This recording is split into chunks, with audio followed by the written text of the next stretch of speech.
Baik, bismillahirrahmanirrahim. Kita akan mempelajari tentang jaringan saraf tiruan. Jadi dalam jaringan saraf tiruan dia menirukan jaringan saraf asli di otak manusia. Jadi ada beberapa neuron yang saling terhubung untuk menghasilkan suatu pola berpikir, proses mengingat dan sebagainya. Itu dalam otak. Jadi di dalam jaringan saraf tiruan itu ada beberapa input, disebut input layer. Pertama itu berupa masukan, kemudian ada hidden layer, itu jumlahnya bisa 1 sampai beberapa, tergantung nanti kebutuhan kita. Kemudian nanti ada output layer yang jumlahnya 1. Nah, sebelum kita bahas proses ini, kita akan memodelkan dulu satu bagian dari jaringan saraf tiruan, itu adalah neuron terkecil. Bagian terkecil dari jaringan saraf itu adalah neuron di sini. Nah, itu model artificial neuron atau neuron buatan ini seperti ini. Jadi input masukan itu ada beberapa input masukan. Ini contohnya saya tuliskan dengan notasi P1, P2 sampai misalnya ada I masukan, adalah PI, kemudian nanti dari masing masukan itu dikalikan dengan sebobot, atau katakan kita tulis dengan variabel W1, W2, W3 dan sampai WI. Jadi P kali W dijumlahkan. Jadi ini kalau dituliskan dalam penjumlahan seperti N, ini net sama dengan jumlah dari P input kali bobot. Jadi misalnya ini di P1 kali W1 ditambah P2 kali W2 tambah PI kali WI dijumlahkan total, kemudian nanti ada fungsi aktivasi function. Nah, keluaran dari aktivasi function adalah keluaran dari neuron. Jadi neuron keluarnya adalah dari setelah melewati fungsi aktivasi function. Nah, fungsi aktivasi function yang sebenarnya banyak fungsi aktivasi function, tapi di sini saya akan menjelaskan hanya 3 saja yang sering digunakan, yaitu heart limiter. Jadi ini adalah fungsi aktivasi yang digunakan untuk pengambilan keputusan. Jadi misalnya di sini artinya sebelum ini batas 0. Jadi ketika nilainya 0, ini adalah di bawah 0 itu artinya dia akan bernilai 0. Setelah di atas 0, ini nilainya ada 1. Nah, ini fungsinya seperti ini nih gambarnya. Nah, ini adalah pengambilan keputusan. Jadi misalnya batas nilai ini bisa jadi 0, bisa tolak, misalnya lulus, kelulusan adalah 70. Jadi setelah lewat 70 adalah lulus. Di bawah itu adalah tidak lulus. Ya, gitu. Itu biasanya pengambilan keputusan. Kemudian fungsi aktivasi pure linear. Nanti linear, jadi antara input dan outputnya. Jadi inputnya kan ini akan bernilai sama. Jadi misalnya ini inputnya 2, outputnya 2.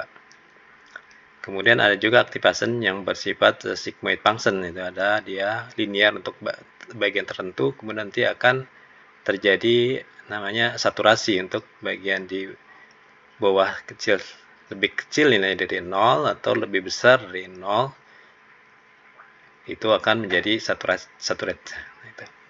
Nanti kita akan jelaskan beberapa bagaimana cara kerja fungsi aktivasi ini. Baik, ini contoh model neuron dengan fungsi aktivasi pure linear. Jadi misalnya ini contoh perhitungan yang sederhana. Misalnya kita memiliki 3 input ya. Misalnya input pertama nilainya adalah 1, input kedua nilainya 2, input ketiga ini P3, misalnya ada 3. Kemudian bobotnya masing-masing ini 0,1, ini adalah 0,2, 0,3. Maka dijumlahkan, keluaran dari sini adalah net N sama dengan, jadi P1 kali W1 ditambah P2 kali W2 ditambah P3 kali W3. Atau kita tuliskan ini kan P1-nya nilainya 1 kali 0,1 ditambah P2 2 kali 0,2 ditambah 3 kali 0,3. Nah, ini jumlahkan sama dengan P1 1 kali 0,1 berarti 0,1 ya, ditambah 0,2 ini dikali ya, ini dikali 2 kali 0,2 artinya menjadi 0,4 ditambah 3 kali 0,3. Nih saya kasih kurung ya supaya jelas. 3 kali 0,3 berarti 0,9 nih sama dengan 0,1 1,4. Nah, ini adalah net nilai net adalah di sini 1,4. Jadi dengan nilai input segini dengan bobot sekian maka netnya adalah 1,4. Nah, berapa keluaran dari neuron ini? Aktivasi function kalau di pure linear ini artinya A sama dengan N. Berarti kalau di sini A-nya adalah N-nya adalah 1,4, berarti A-nya juga adalah 1,4. Nah, ini yang linear ya. Yang linear function. Jadi di sini 1,4, berarti outputnya adalah 1,4. Kemudian bagaimana kalau yang aktivasi functionnya bukan yang lainnya lah, misalnya yang hard limiter ya, hard limiter. Kita contohkan hard limiter. Nah, jadi kalau hard limiter ini hard limit seperti ini fungsinya ya.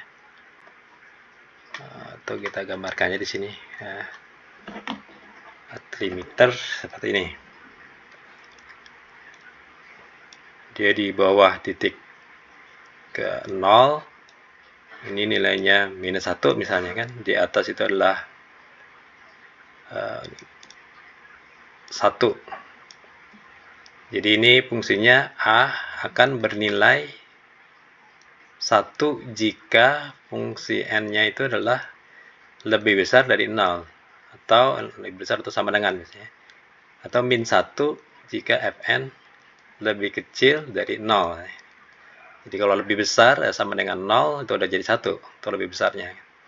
Jadi misalnya yang tadi ya, contoh misalnya di sini P inputnya 1, ini 2, ini 3, kemudian bobotnya 0,1, 0,2, 0,3. Tadi kita sudah hitung N-nya adalah dari jumlah ini kali adalah jadi 1,4 ya. 1,4 berarti itulah nilainya adalah positif. Lebih dari N-nya lebih besar dari 0. Berarti keluarannya adalah 1. Jadi di sini outputnya jadi 1. Itu yang hard limit ya.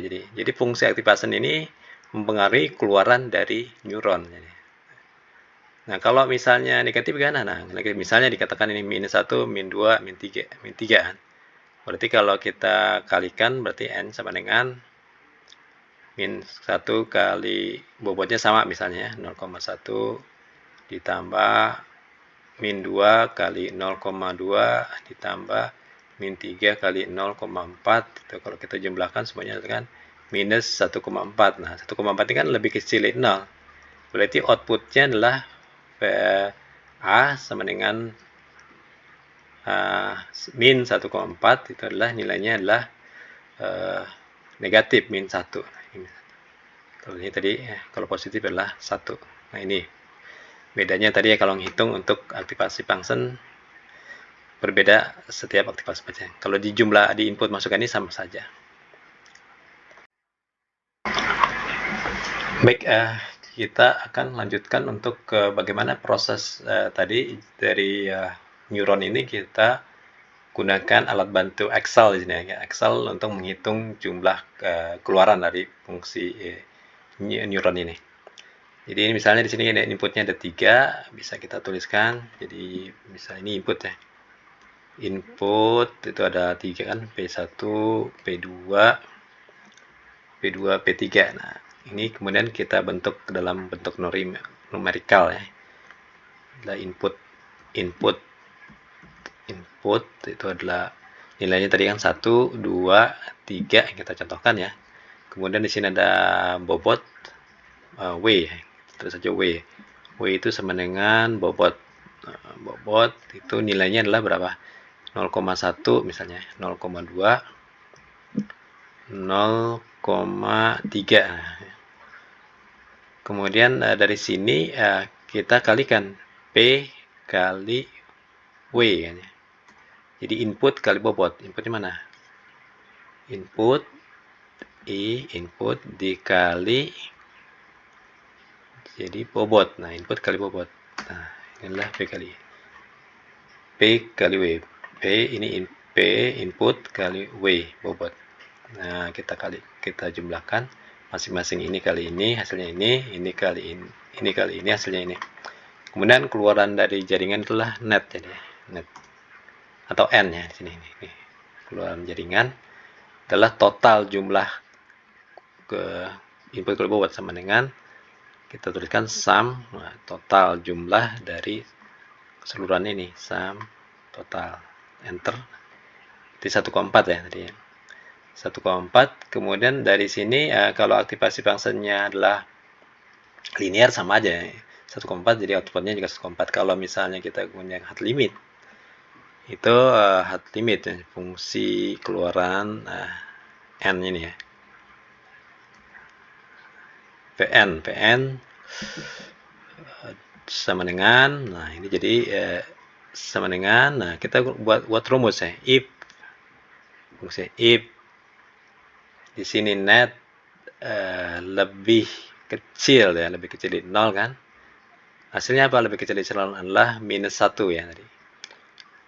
Yang lainnya kan 1. Kalau lebih besar 1 gitu. Maksudnya dari persamaan ini ya, if ini lebih besar dari 0, lebih kecil dari 0, sorry, hasilnya adalah minus 1. Kalau lebih besar berarti 1. Kita enter. Nah, ini 1,4, ini lebih besar, akhirnya 1. Nah, bagaimana kalau lebih kecil? Nah, kita aja tulis aja misalnya minus ini, minus 1. Oh, masih ya. Kalau saya di sini minus 2. Masih minus 3. Nah, tuh minus ini. Kalau inputnya minus, gini outputnya minus 1,4. Hasil outputnya adalah min 1 di sini. Itu ya kalau kita gunakan Excel ya untuk ngitung berapa sih keluaran dari neuron ini dari input yang dengan input dan bobot sekian gitu. Ini salah satu contoh forward ya dari satu neuron.